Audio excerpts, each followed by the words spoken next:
I stood in the kitchen of the house that would never truly feel mine, watching my husband Marcus arrange tools on the counter.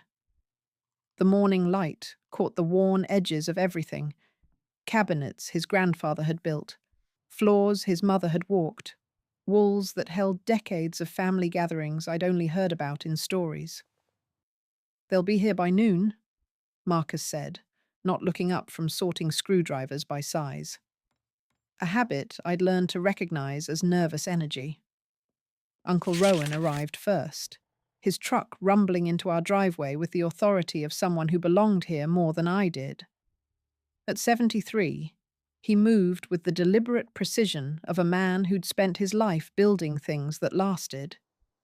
His eyes swept over me in that way I'd grown accustomed to, measuring, evaluating, filing away details for later consideration. "Melissa." He nodded, removing his work gloves. "House looks good. You've been taking care of it." "We both have," I replied, though we all knew Marcus did most of the maintenance. I contributed through cleaning and the occasional paint touch-up, but this house demanded skills I'd never learned. Cormac arrived 20 minutes later, quieter than his uncle, but carrying the same sense of purpose. At 48, he was closer to my age, with hands that spoke of careful work and eyes that lingered just long enough to make me aware of myself.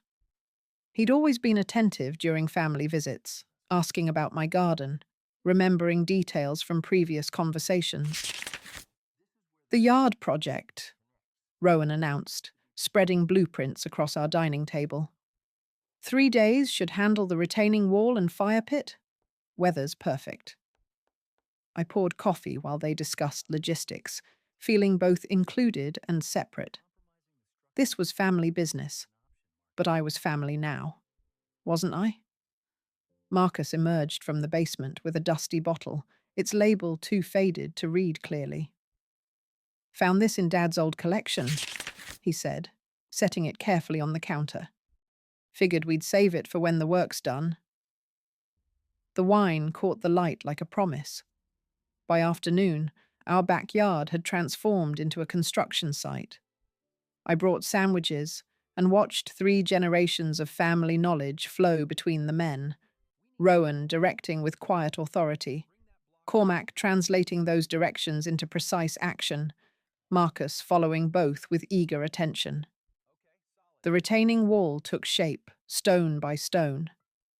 I found myself studying Cormac's hands as he fitted each piece, the way he tested stability before moving to the next. When he caught me watching, he didn't look away immediately. "Hand me that level?" he asked, and I found myself standing closer than necessary to pass it over. "You're good at this," I said. "Family trade. Dad taught Rowan, Rowan taught me." He paused, positioning another stone. "Some things get passed down whether you plan it or not." Marcus appeared with cold drinks, sweat marking his shirt despite the mild temperature. "How's it looking?" "Solid foundation," Rowan replied, examining their progress. "That's what matters. Everything else builds from there." I retreated to the house to start dinner preparations, but found myself returning to the window frequently. Something about watching them work together felt significant, though I couldn't name exactly what. The afternoon stretched long, punctuated by the sound of tools and occasional laughter. When Cormac removed his shirt due to the heat, I stayed inside longer than planned, organizing cabinets that didn't need organizing. "They're good men," I said to myself, then immediately wondered why I'd felt the need to say it aloud. By evening, the framework was complete. Tomorrow they'd finish the stonework and begin the fire pit. The dusty bottle still sat on our counter, waiting. Marcus found me washing dishes. "You've been quiet today." "Just watching. Learning." I handed him a plate to dry. "Your family works well together." "They like you, you know. Always have." Something in his tone made me pause. but he'd already moved on to discussing tomorrow's plans. The second day brought rain, driving us all inside by mid-morning. I made coffee while the men spread blueprints across our living room floor, adjusting plans to account for the weather delay. "Storm'll pass by afternoon," Rowan announced, checking his phone. "Gives us time to review the family albums." Marcus disappeared upstairs, returning with a box I'd never seen before. He set it on the coffee table with unusual care. "Dad's collection. Thought you might want to see how things used to be done." The photographs spilled across our table like scattered memories. Black and white images of men building, families gathering, celebrations I'd never been part of. In one picture, a younger Rowan stood beside a man I assumed was Marcus's father, both holding tools, both wearing identical expressions of quiet pride. "Your father was handsome," I said, studying the image. "Taught us everything important," Rowan replied. "Work, family, responsibility." He pulled out another photo, a backyard gathering around a fire pit remarkably similar to the one they were building for us. This was the original. Dad believed in bringing people together. Cormac sat beside me on the couch, close enough that I could smell sawdust and something distinctly him. He had strong opinions about sharing, he said quietly. Believed keeping things to yourself was selfish. Marcus nodded from across the room. He used to say the best things in life were meant to be experienced together. The rain drummed against our windows while we looked through decades of family history. Every image seemed to tell the same story. Men who built things, women who supported them, gatherings that strengthened bonds. In the last photo, Marcus's father stood with his arm around a woman who wasn't Marcus's mother. Both were smiling. "Second wife," Rowan explained, noticing my confusion. Dad believed in happiness, whatever form it took. The afternoon cleared as predicted, and they returned to work. But something had shifted during our time with those photographs. I felt the weight of tradition, the expectation of continuing something larger than myself. The fire pit took shape, like something inevitable. Rowan guided the placement of each stone with the patience of someone who understood that foundations mattered more than speed.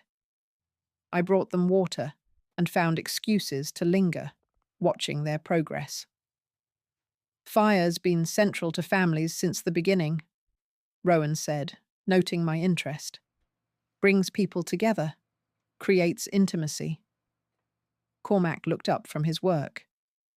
"Some of my best memories happened around fires. People share things they wouldn't share otherwise." "Truth comes easier in firelight," Marcus added, though he kept his attention on mixing mortar. By late afternoon, they'd completed the structure. The fire pit sat in our backyard, like it had always belonged there, surrounded by carefully placed seating stones. I could already imagine cool evenings gathered around flames, conversations flowing as easily as wine. "Tonight we test it properly," Rowan announced. "Celebrate the work." Marcus retrieved that dusty bottle from the kitchen, holding it up to catch the afternoon light. "Dad's best vintage. Been saving it for something special." "This qualifies," Cormac said, wiping his hands on a work towel. I prepared dinner while they cleaned up, aware that something significant was approaching. The anticipation felt both exciting and unsettling, like standing at the edge of a cliff and realizing you'd always intended to jump. "You seem nervous," Marcus observed when I dropped a fork for the second time. "Just want everything to be perfect. They've worked so hard." "They're family. Family doesn't expect perfection." He paused, studying my face. "They expect honesty." After dinner, we gathered around the new fire pit as darkness settled over our yard. The flames caught immediately, casting dancing shadows across our faces. Rowan opened the vintage wine with ceremonial care, pouring 4 glasses of something that tasted like decades of patience. To good work, he toasted. To family, Marcus added. To new traditions, Cormac said, looking directly at me. I raised my glass, though I wasn't sure what I was toasting. The wine warmed me from the inside, loosening tensions I hadn't realized I was holding. Conversation flowed easier around the fire, stories emerging from the flames like smoke. Rowan shared memories of Marcus's father. Cormac talked about projects in distant cities. Marcus spoke about plans for our future. I found myself relaxing in ways I hadn't in months. The fire pit had transformed our backyard into something intimate, almost sacred. When Marcus disappeared into the house, I assumed he was getting more wine. He returned with a fresh bottle and something else in his expression, a mixture of nervousness and determination I'd never seen before. He refilled my glass carefully, then leaned close to my ear. They like you. I was taught that family should share. The words hit me like cold water despite the fire's warmth. I looked at his face, searching for some indication he was joking, but found only serious intention. Marcus, what? My father told me as a child, don't keep everything to yourself. He nodded toward Rowan and Cormac, who had moved closer to our circle. Some traditions run deeper than others. Rowan reached out, his weathered hand lifting my chin until I met his eyes. The stern authority I'd always sensed in him had transformed into something else, gentle, but unmistakably certain. Only if you want this, he said quietly. Cormac's fingers traced along my collarbone, light as whisper. No pressure. Just possibility. The stars wheeled overhead while I sat frozen between understanding and disbelief. Marcus had moved to lean against the oak tree, watching with an expression I couldn't read. The fire crackled, sending sparks into the darkness. I didn't resist when Rowan's hand moved to my face. I didn't pull away when Cormac's touch became more deliberate. What happened next belonged to shadows and starlight, to traditions older than the house around us. Marcus stood by that tree, silent as stone, while I discovered what his family meant by sharing. I woke alone in our bed, sunlight streaming through windows that seemed different somehow. The events of the previous night felt like something I'd dreamed, except for the tenderness in places that proved otherwise. Voices drifted up from the kitchen, Marcus making breakfast for his uncle and brother, conversation flowing as normally as if nothing had changed. I dressed slowly, uncertain how to face any of them. When I finally descended, Rowan was packing his tools with methodical precision. Morning, Melissa. Coffee's fresh. Thank you. My voice sounded steadier than I felt. Cormac looked up from loading his truck. Fire pit worked perfectly. Should give you years of good gatherings. Marcus handed me a mug, his fingers brushing mine in a gesture that felt both familiar and foreign. Sleep well? Yes. The lie came easily, though I'd spent most of the night staring at the ceiling. We'll head out after breakfast, Rowan announced.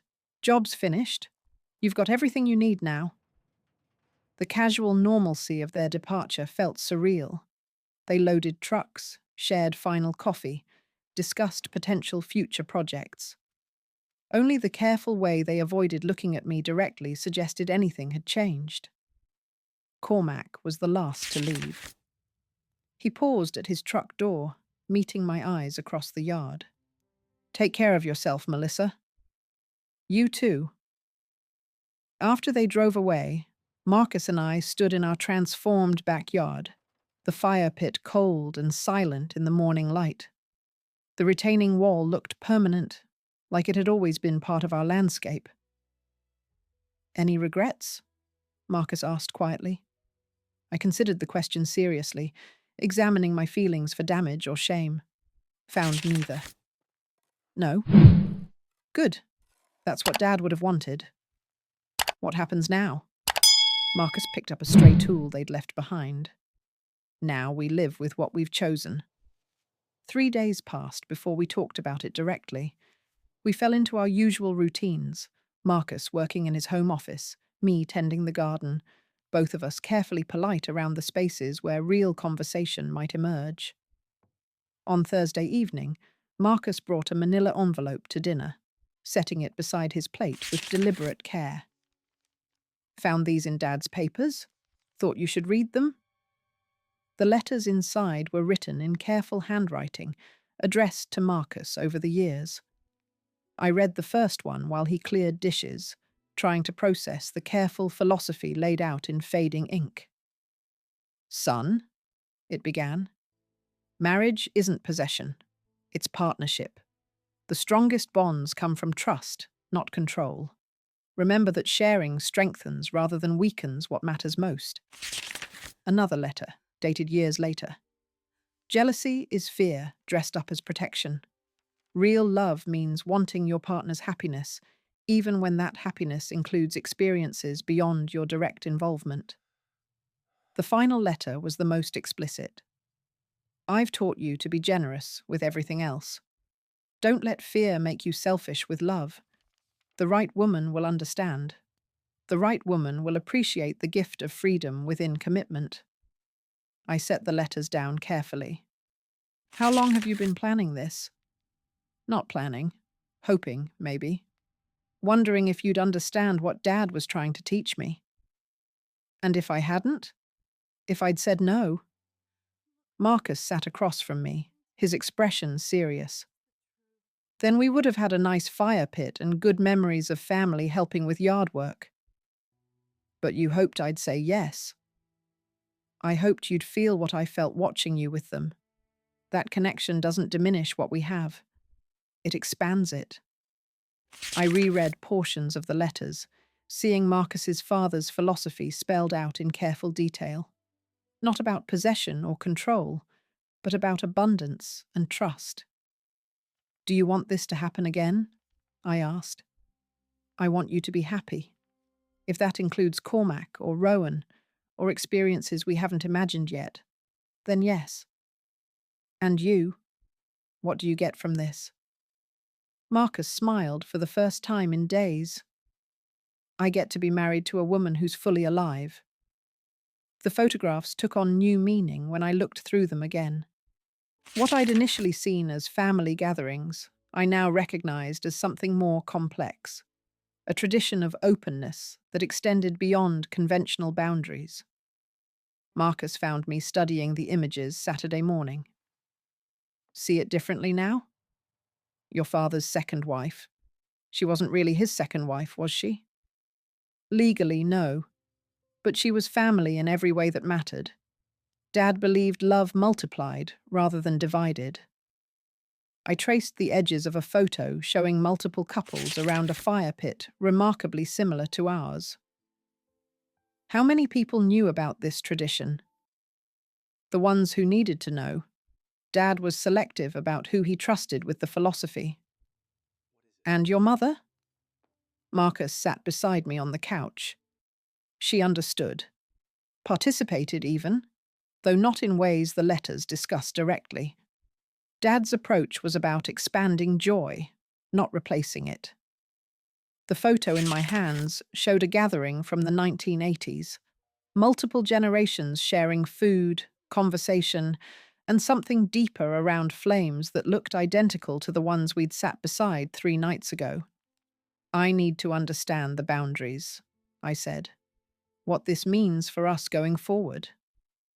Whatever boundaries you set, this isn't about obligation or expectation. It's about possibility. And if I wanted to see Cormac again, then we'd arrange it. Marcus paused, choosing words carefully. Dad's letters mention guidelines. Honesty always. Family first. Respect for everyone involved. No secrets, no deception. I studied his face, looking for signs of uncertainty or jealousy, found only calm acceptance. You really don't mind? I mind if you're unhappy. I mind if you feel trapped or limited. I don't mind if you find joy with people I trust and care about. The photographs scattered across our coffee table told stories of decades of unconventional happiness.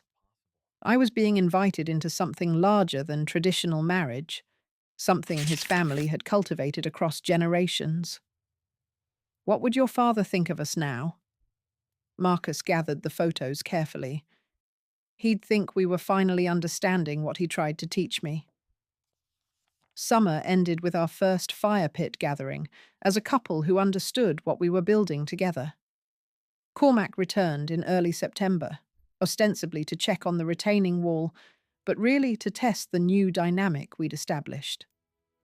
I watched Marcus and Cormac work together in the garden, their easy collaboration unchanged by what had happened between us. If anything, they seemed more relaxed, more genuinely connected. Strange how natural this feels, I said to Marcus that evening. Dad always said the right choices feel inevitable once you make them. Cormac joined us for dinner, conversation flowing as easily as it had that first night. But now I understood the undercurrents, the careful attention to my comfort, the way Marcus orchestrated space for possibility without pressure. After dinner, we sat around the fire pit again. This time, when Cormac's hand found mine, I didn't hesitate. When he looked to Marcus for confirmation, Marcus nodded with genuine warmth. What happened that night felt like a choice rather than a surrender, a conscious expansion of what love could mean when built on trust instead of possession. Later, as Cormac prepared to leave, I found myself at peace with the contradiction of loving my husband more deeply because of what we'd shared with someone else. This changes things, Cormac said quietly. Yes, it does. Marcus appeared beside us. Changes them for the better, I think. 6 months later, we received the first letter from Marcus's cousin in Oregon, asking advice about his own marriage difficulties. Marcus responded with copies of his father's letters and an invitation to visit when they were ready. The tradition continues, but now it's ours to shape. We've learned that some foundations are strong enough to support structures more complex than originally imagined. Our marriage has become something his father would recognize: generous, honest, and built to last. The fire pit burns most weekends now. We've hosted 3 couples seeking what we've found, and turned away twice as many who wanted something we don't offer. This isn't about casual pleasure or escape from commitment. It's about deepening connection through careful expansion of trust. I think about that first night often. The wine, the stars, Marcus standing by the oak tree with an expression I now understand was hope rather than resignation. He was offering me a gift his family had spent generations learning to give: the freedom to be fully myself within the safety of unconditional love. The price was everything I thought I knew about marriage. The reward was everything I never imagined marriage could be.